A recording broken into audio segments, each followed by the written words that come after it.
Hi, I'm Nicole Parker, and I'm a couples therapist in Michigan. And if you're a parent and you have kids, you already know that your time is not your own. You're managing snacks and pick up and drop off lines and piles of laundry and Zoom work meetings and a goldfish funeral and more snacks, always more snacks. And usually that's like even before lunchtime. By 10 a.m., you've had an entire day. And by the time the kids are finally asleep, you probably feel pretty wiped, pretty like your tank is on zero. So, connection with a partner, with a spouse, often feels like it's one more task to do when you just can't. Things I hear a lot are from couples that I work with are saying, like, we barely talk unless it's about the kids. Yeah. And it's like we're just co managing things, we're just ships passing in the night, but it's not a real relationship. Or this sense of like, well, maybe this is just how marriage is, right? Maybe this is what marriage looks like right now. Well, let me tell you something important. You do not need more hours in the day to feel close and connected again. You're not going to get it. So you do not need to make more work for yourselves. You just need a little bit of together being intentional on a few moments and short, doable changes that really kind of build connection without adding a sense of guilt or pressure that work into your day to day life. So, let me walk you through three, as I see them, small but very impactful shifts that I teach the couples that I work with. So, number one is understanding that it's not about more time, it's about more intention.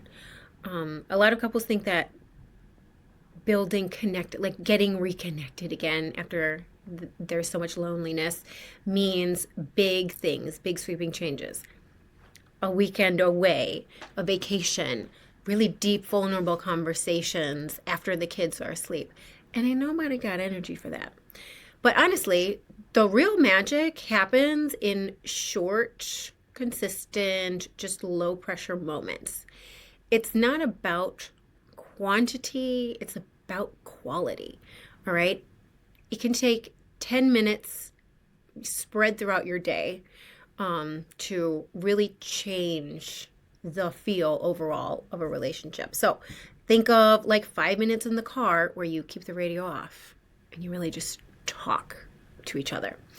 A quick check in over coffee instead of scrolling on our phones, or taking that 2 minutes when you first wake up in the morning, or 2 minutes before you fall asleep at bedtime to have a moment where you really look at each other, you really like focus on each other, free from distractions. So it's not about more time.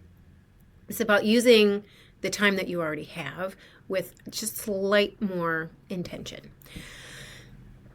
Number two is to let go of this pressure to be romantic. Because when you're stretched thin, pressure kills connection. Like, pressure kills everything. We've already got a lot of pressure. So also, romantic before and after kids can expand and look really different. Help can be like the most romantic thing, right? Working together can be super romantic.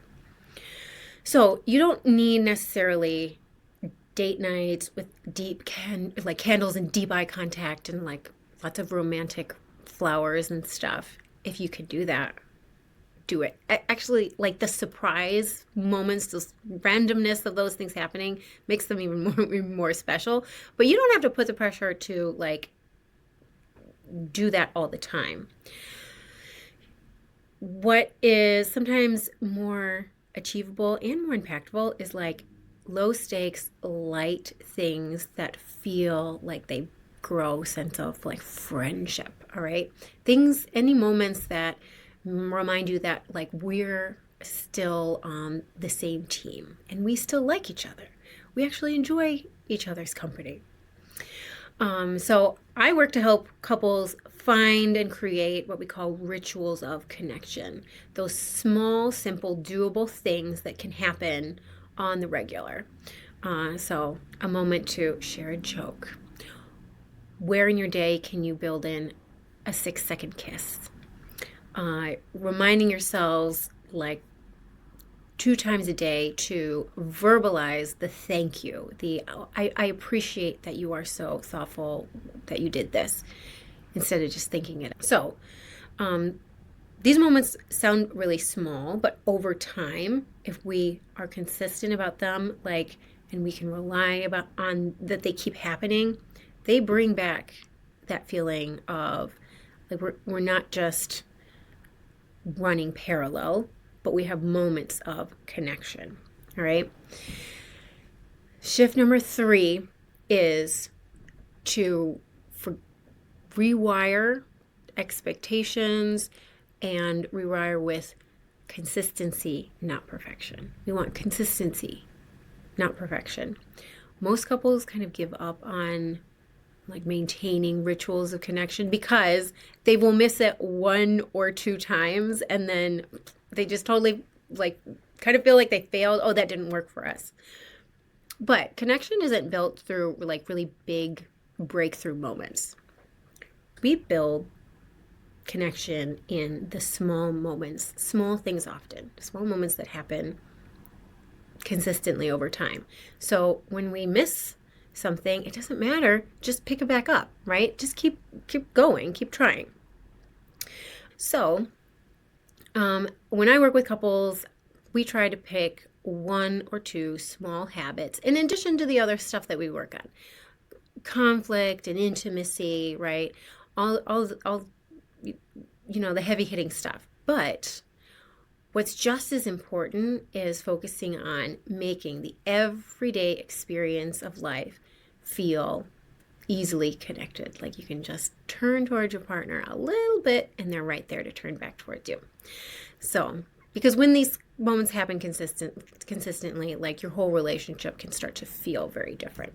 So, if you are a busy couple feeling disconnected from each other, you might not need a lot of huge sweeping overhauls of your life, and you probably can't even manage that. So maybe what you need are some changes that will fit into your actual life and help you reconnect with the person that you first fell in love with.